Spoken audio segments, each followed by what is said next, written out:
ಸ್ನೇಹಿತರೆ welcome back. ನೀವು ನೋಡ್ತಿದ್ದೀರಾ ಜೈ ಮೋಟಿವೇಶನ್ ಸ್ಪೀಕರ್ ಯೂಟ್ಯೂಬ್ ಚಾನಲ್. ಇವತ್ತಿನ ಟಾಪಿಕ್ ಏನು ಅಂತ ಹೇಳಿದ್ರೆ, ಮದುವೆಗಿಂತ ಮುಂಚೆ ಅವ್ರಿಗೇನಾದ್ರು ಅಫೇರ್ ಇತ್ತು ಅಂತ ಹೇಳಿದ್ರೆ, ಲೈಕ್ ಲವ್ ಈ ತರದೊಂದು ರಿಲೇಶನ್ಶಿಪ್ ಕನೆಕ್ಟ್ ಅಲ್ಲಿ ಇತ್ತು ಅಂತ ಹೇಳಿದ್ರೆ ಅಂತವ್ರನ್ನ ಮದ್ವೆ ಆಗೋದು ಒಳ್ಳೇದ, ಅಥವಾ ಎಂಗೇಜ್ಮೆಂಟ್ ಆದ್ಮೇಲೆ ಕೆಲವರಿಗೆ ಗೊತ್ತಾಗತ್ತೆ, ಕೆಲವರಿಗೆ ಮದ್ವೆ ಆದ್ಮೇಲೆ ಗೊತ್ತಾಗತ್ತೆ. ಸೊ ಇತ್ತು ಇವ್ರದ್ದು ಪಾಸ್ಟ್ ಒಂದು ಏನೋ ಒಂದು ರಿಲೇಶನ್ಶಿಪ್ ಇದು ಬೇರೆ ಯಾರ್ದೋ ಒಟ್ಟಿಗೆ ಅಂತ ಗೊತ್ತಾದ್ಮೇಲೆ ಸೊ ಹೆಂಗೆ ಅದನ್ನ ಡೈಜೆಸ್ಟ್ ಮಾಡ್ಕೊಳ್ಳೋದು, ಅಥವಾ ಲೈಕ್ ಅಂತವ್ರ ಮದ್ವೆ ಆಗೋದು ಹೆಂಗೆ, ಕೆಲವ್ರಿಗೆ ಎಂಗೇಜ್ಮೆಂಟ್ ಆಗಿರುತ್ತೆ, ಸೊ ಅದಾದ್ಮೇಲೆ ಕ್ಯಾನ್ಸಲ್ ಮಾಡ್ಕೋಬೇಕು ಅಂತ ನಾವು ಕೆಲವರು ತೀರ್ಮಾನ ಮಾಡ್ತಿರ್ತಾರೆ. ಅದ್ರ ಬಗ್ಗೆ ಒಂದ್ ಸ್ವಲ್ಪ ಕ್ಲಾರಿಟಿ ಕೊಡೋಣ ಅಂತ ಈ ಒಂದು ವಿಡಿಯೋ ಒಳಗಡೆ. ಫಸ್ಟ್ ಟೈಮ್ ಚಾನಲ್ ನೋಡ್ತಾ ಇದ್ರೆ ಸಬ್ಸ್ಕ್ರೈಬ್ ಮಾಡ್ಕೊಳ್ಳಿ ಅಂಡ್ ವಿಡಿಯೋ ಕೊನೆ ತನಕ ನೋಡಿ. ನಿಮ್ಗೆ ಏನ್ ಅನ್ಸುತ್ತೆ ವಿಡಿಯೋ ಬಗ್ಗೆ ನಿಮ್ಮ ಅನಿಸಿಕೆನ ಕಮೆಂಟ್ ಮಾಡೋದನ್ನ ಮರಿಬೇಡಿ. ಒಂದೊಂದೇ ಪಾಯಿಂಟ್ ನೋಡ್ತಾ ಹೋಗೋಣ. ಫಸ್ಟ್ ಒಂದು, ನಮ್ಗೆ ಕನೆಕ್ಟ್ ಆದ್ಮೇಲೆ ರೈಟ್, ನಮ್ಗೇನ್ ಕನೆಕ್ಟ್ ಆಗ್ತಾರೆ, ಏನ್ ಮಾತುಕತೆ, ಮದುವೆ ಮಾತುಕತೆ ಆಗತ್ತೆ ಅಥವಾ ಹುಡುಗಿ ನೋಡಕ್ ಹೋಗ್ತೀವಿ, ಅಲ್ಲಿಂದ ನಮ್ ಲೆಕ್ಕಾಚಾರ ಆಗತ್ತೆ. ಅದರಿಂದ ನಮ್ ಲೆಕ್ಕಾಚಾರ ಬರಲ್ಲ ಆಕ್ಚುಲಿ.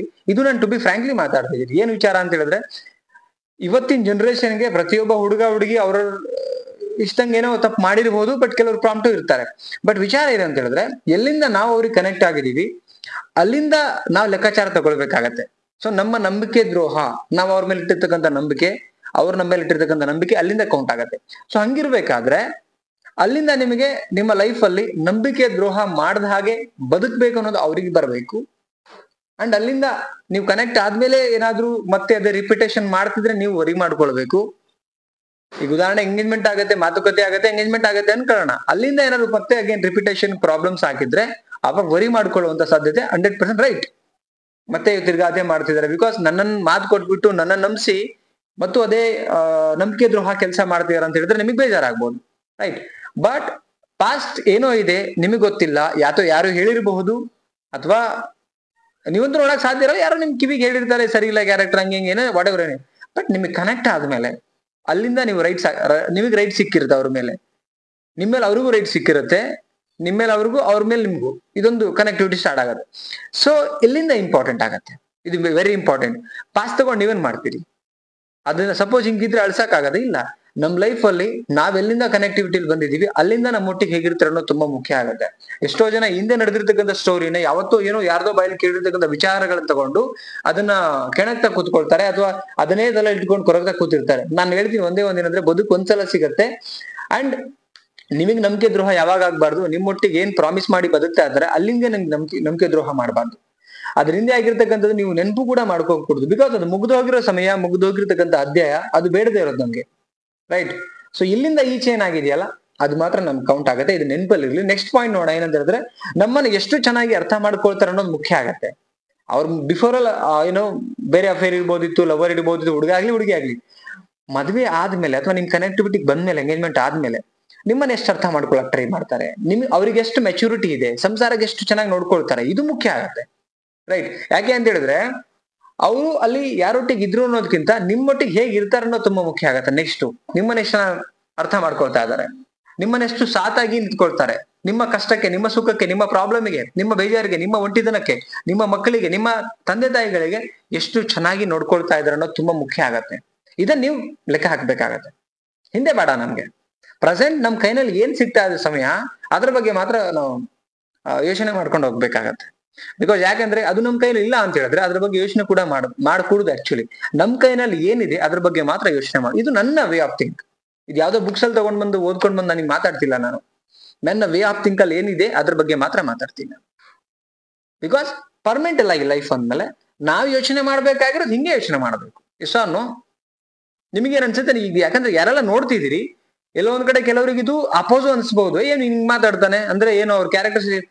ನಾನೇನ್ ಹೇಳ್ತೀನಿ, ಕೆಲವರು ಅವ್ರ ಬಗ್ಗೆ ಕೆಟ್ಟದಾಗ ಮಾತಾಡ್ಬೋದು, ಆಗದೆ ಇರೋ ಕೆಟ್ಟದಾಗೂ ಹೇಳ್ಕೊಡ್ಬೋದು, ಕರೆಕ್ಟ್. ನಾವು ಪಾಸ್ಟ್ ಅಲ್ಲಿ ಇದ್ಕೊಂಡು ನೋಡಿಲ್ಲ, ಕಣ್ಣಾರೆ ನಮಗ್ ಸಿಕ್ಕಿಲ್ಲ, ಎಲ್ಲೂ ಏನೂ ನಮಗ್ ಕಂಡಿಲ್ಲ ಅಂದ್ಮೇಲೆ ನಾವ್ ನಂಬೇಕು ಅದನ್ನ. ನಿಮ್ ಜೊತೆ ಕನೆಕ್ಟ್ ಆದ್ಮೇಲೆ ಹಂಗ್ ಮಾಡವ್ರ, ಅದು ಕನೆಕ್ಟ್, ಅಲ್ಲಿಂದ ನೀವು ನಂಬೇಕಾಗತ್ತೆ, ಅಲ್ಲಿಂದ ಲೆಕ್ಕಾಚಾರ ನೀವು ತಗೊಳ್ಬೇಕಾಗತ್ತೆ. ಎಷ್ಟೋ ಜನ ಪಾಸ್ಟ್ ಅಲ್ಲಿ ಹಂಗಿತ್ತು ಸರ್, ನನಗೆ ಅದು ರಿಪೀಟ್ ಆಗ್ತಿದೆ ಅಂತ ಕೊರಗ್ತಿರ್ತಾರೆ. ಏನಕ್ಕೆ ಕೊರಗೋದು? ನಾನು ಅದೇ ಹೇಳೋದು, ಪಾಸ್ಟ್ ಅಲ್ಲಿ ನೀವು ಇದ್ರ ನೋಡಕ್ಕೆ, ನೀವು ಪ್ರತ್ಯಕ್ಷ ನೋಡಿ, ಏನೋ ಅಂತಲ್ಲ, ಪ್ರತ್ಯಕ್ಷವಾಗಿ ನೋಡಿ ಆಮೇಲೆ ನೀವು ಅದನ್ನ ಹೇಳ್ಬೇಕಾಗತ್ತೆ.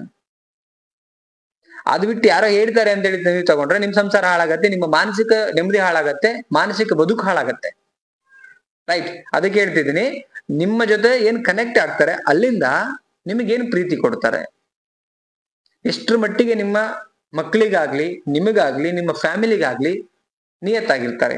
ಅದು ಲೆಕ್ಕಾಚಾರ ಬರುವುದು. ನೆಕ್ಸ್ಟ್ ಪಾಯಿಂಟ್ ನೋಡೋಣ, ಪ್ರೀತಿ ಮತ್ತೆ ಕಾಳಜಿ. ಇದು ಮುಖ್ಯ. ಇದು ಎಷ್ಟು ನಿಮ್ಗೆ ಸಿಗ್ತಾ ಇದೆ?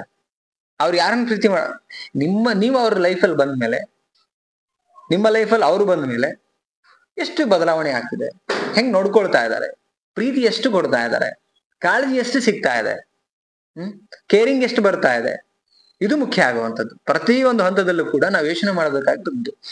ಅಲ್ಲಿ ನಿಮಗೆ ಪ್ರೀತಿ ಕಡಿಮೆ ಆಗ್ತಿದೆ, ಕಾಳಜಿ ಕಡಿಮೆ ಆಗ್ತಿದೆ, ಅಥವಾ ಹೈಡ್ ಅಂಡ್ ಸಿಕ್ ಮಾಡ್ತಿದ್ದಾರೆ, ಏನೋ ಬೇರೆ ಒಂದ್ ಫೋನಲ್ಲಿ ಮಾತಾಡ್ತಿದ್ದಾರೆ, ನಿಮಗೇನು ಪ್ರೀತಿ ತೋರಿಸ್ಬೇಕಿತ್ತು ಆ ಪ್ರೀತಿ ಸಿಗ್ತಾ ಇಲ್ಲ, ಇದೆಲ್ಲ ನಡೀತಾ ಇರ್ಬೇಕಾದ್ರೆ ಅವಾಗ ಯೋಚನೆ ಮಾಡಿ, ಕ್ಯಾರೆಕ್ಟರ್ ಸರಿ ಇಲ್ಲ ಅಂತ ಅವಾಗ ಡಿಸೈಡ್ ಮಾಡಿ. ಬಿಕಾಸ್ ಕಣ್ಣಾರೆ ಕಂಡಿರ್ತೀರಿ, ಸತ್ಯ ವಿಚಾರಗಳು ನಿಮಗೆ ಗೊತ್ತಾಗಿರುತ್ತೆ, ಅವಾಗ ನೀವು ಡಿಸೈಡ್ ಮಾಡ್ಬೋದು, ಅವಾಗ ವರಿ ಮಾಡ್ಕೊಳ್ಬಹುದು ನೀವು. ಅದು ಬಿಟ್ಟು ಯಾರೋ ಪಾಸ್ಟ್ ಇತ್ತಂತೆ ಅಂತ ಯಾರೋ ಹೇಳಿದ್ರು ಅಂತ ಹೀಗ್ ಮಾಡಿದ್ರೆ, ಜಗತ್ತಲ್ಲಿ ಇವತ್ತು ಎಲ್ಲಾ ಕಾಲ ಎಳೆಯುವಂತ ಜನ ಯಾರೋ ಒಳ್ಳೆಯವ್ರಿತ್ತು ಅಂತ ಹೇಳಿದ್ರೆ ಅವ್ರ ಬಗ್ಗೆನೂ ಏನೇನೋ ಹೇಳ್ಬಿಟ್ಟು ಕತೆ ಕಟ್ಟಿ ಅವರು ಮದುವೆ ಆಗ್ಬಾರ್ದು ಅನ್ನೋಂಗೂ ಕೆಲವ್ರು ಮಾತಾಡ್ತಾರೆ. ಕರೆಕ್ಟ್, ಹಿಂಗೂ ಜನ ಇದ್ದಾರೆ, ಇಲ್ಲ ಅಂತ ನಾನು ಹೇಳ್ತಿಲ್ಲ. ಬಟ್ ನಾನು ಹೇಳೋದೇನಂದ್ರೆ, ನಮಗೆ ಯಾವಾಗ ಪರಿಚಯ ಆಗ್ತಾರೆ ಅಲ್ಲಿಂದ ನಾವು ಅವ್ರ ಹಿಂದಿನ ಕತೆ ತಗೊಂಡು ನಾವೇನ್ ಮಾಡ್ಬೇಕಾಗಿದೆ, ಅಥವಾ ಅದನ್ನ ಸರಿಪಡಿಸಕ್ಕೆ ಏನಾದ್ರು ಸಾಧ್ಯ ಇದೆಯಾ? ಅವ್ರು ಸರಿ ಇಲ್ಲ ಅಂತ ಹೇಳಿದ್ರೆ ನಮ್ ಕೈಯಲ್ಲಿ ಏನಿಲ್ಲ, ಮುಗ್ದೋಗಿರೋ ಅಧ್ಯಾಯ, ಮುಗ್ದೋಗಿರೋ ಸಮಯ. ಸೊ ಹಂಗಿರ್ಬೇಕಾದ್ರೆ ನಿಮ್ಮ ಬದುಕಲ್ಲಿ ಬಾಳದೆ ಅವ್ರು ಬಂದ್ಮೇಲೆ ಎಷ್ಟು ಚೇಂಜಸ್ ಆಗಿದೆ ಅದು ಮುಖ್ಯ ಇರುತ್ತೆ. ಅಂಡ್ ನೀವೆಷ್ಟು ಅವರಿಗೆ ನ್ಯಾಯ ಕೊಡ್ತಿದ್ರಿ ಆ ಸಂಬಂಧಕ್ಕೆ, ಆ ಸಂಸಾರಕ್ಕೆ, ಅದು ಮುಖ್ಯ ಇರುತ್ತೆ. ಬರೀ ಅವ್ರದಷ್ಟೇ ಕೇಳೋದಲ್ಲ, ನಿಮ್ದು ಮ್ಯಾಟರ್ ಆಗತ್ತೆ ಅಲ್ಲಿ. ನೀವ್ ಬಿಫೋರ್ ನೀವ್ ಹೇಗಿದ್ರಿ, ನಿಮ್ಗೆ ಅಫೇರ್ ಇತ್ತಾ, ನಿಮಗ್ ಲವರ್ ಇದ್ರಾ, ಇದು ಕೌಂಟ್ ಆಗತ್ತಲ್ಲ. ನಿಮ್ಗೂ ಯಾರೋ ಇರ್ಬೋದು, ಗೊತ್ತಿಲ್ಲ, ಅಟ್ ಕಾಲೇಜ್ ಟೈಮಲ್ಲಿ ಏನೋ ಒಂದು ಆಗಿರಬಹುದು, ಹಂಗೂ ಆಗಿರತ್ತಿಲ್ಲ ಅಂತಲ್ಲ. ಅವ್ರಿಗೆ ಹಂಗಿರುತ್ತೆ, ನಿಮ್ಗೂ ಹಂಗೆ ಇರುತ್ತೆ, ಹುಡುಗಿಗೂ ಅಷ್ಟೇ ಹುಡುಗಿನಿಗೂ ಅಷ್ಟೇ. ಸೊ ಇಲ್ಲಿ ಅದು ಮುಗಿದೋಗಿರೋ ಅಧ್ಯಾಯ. ಯಾವ್ದು ಕಾಲೇಜ್ ಡೇಸ್ ಅಲ್ಲಿ ತಿಳಿದಿರೋ ವಯಸ್ಸಲ್ಲಿ ಏನೋ ಒಂದು ಕ್ರಶ್ ಆಗಿರುತ್ತೆ, ಏನೋ ಒಂದು ಆಗಿರುತ್ತೆ, ವಾಟೆವರ್. ಬಟ್ ಇಲ್ಲಿ ಕನೆಕ್ಟಿವಿಟಿಗೆ ಬಂದ್ಮೇಲೆ ಫ್ಯಾಮಿಲಿ ಎಲ್ಲ ಸೇರಿ ಸಂಸಾರ ಅಂತ ಒಂದು ನಿಮಗೆ ಆದ್ಮೇಲೆ ಫ್ಯಾಮಿಲಿಯವರೆಲ್ಲ ಸೇರಿ ನಿಮಗೆ ಶಾಸ್ತ್ರದ ಮದುವೆ ಮಾಡಿ ಒಂದು ಸಂಸಾರ ಅಂತ ನಿಮಗೆ ಒಂದು ಆಗಿರುತ್ತೆ, ಎಲ್ಲಾ ಜನಗಳ ಸಾಕ್ಷಿಯಾಗಿ.